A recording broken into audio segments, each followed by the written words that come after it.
All right, I'm going to go through the problem for the turn and talk today, at least get you guys started. So first off, um, I will give you the answer to the first part, which is that this is in fact a recessive trait, and we can see that because if we have a someone who is not showing the trait mixing with someone who does show the trait, if this was a dominant trait, then all the children would be heterozygotes and all the children would be showing the trait. We only see 50%, so we know that this has to be a recessive trait. All right, so now that we know that it's a recessive trait, let's mark in the people who have the recessive genotypes. So let's mark in their genotypes. I'm going to mark this as eyes because I'm working with Microsoft Paint, and eyes are an easy letter to do. All right, so we're marking in everyone who's showing the trait as little I, show recessive. So we have this, and we have this. All right. Now that we know that these people who have the trait are all double recessive, we know that our father cannot be big I, because if he were big I, then Tom and Wilma would not have this genotype. So he has to be a heterozygote here. I'm going to draw that as a big, bold, uppercase I and a little I. And big I and little I.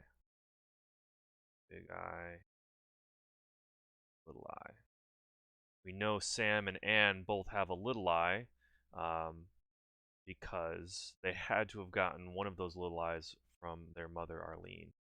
So we know she only has a little I to give, so one of those has to end up in Sam and Anne. And we know the reason they have that big I there is because if they didn't have that big I, if they had two little I's, they'd be showing the disease. So we know these have to be heterozygotes. And we can show that with this cross here. So I'll do George. Oof. Handwriting is hard to do with a mouse. All right, we have George, and we'll have little I, little I.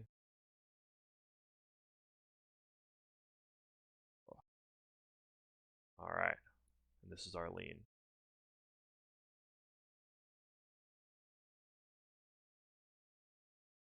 We have Arlene and George, little I, little I.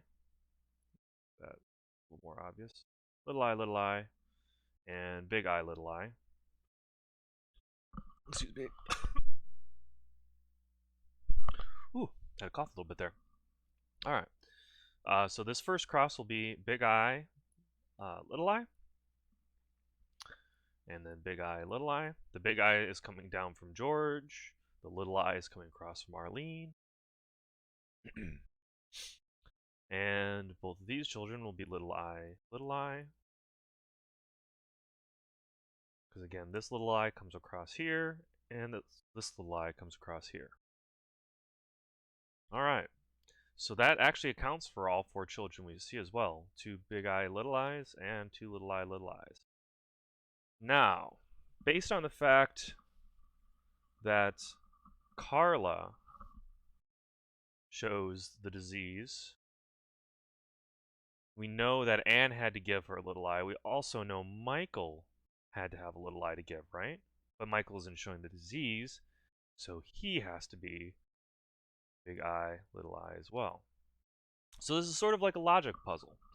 Now, I am going to stop the video there.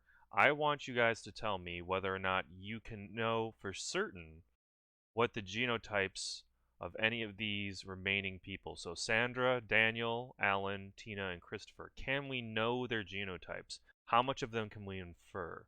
Because we get into a place here where none of these people are showing the disease. So go ahead and leave your response in the discussion forums.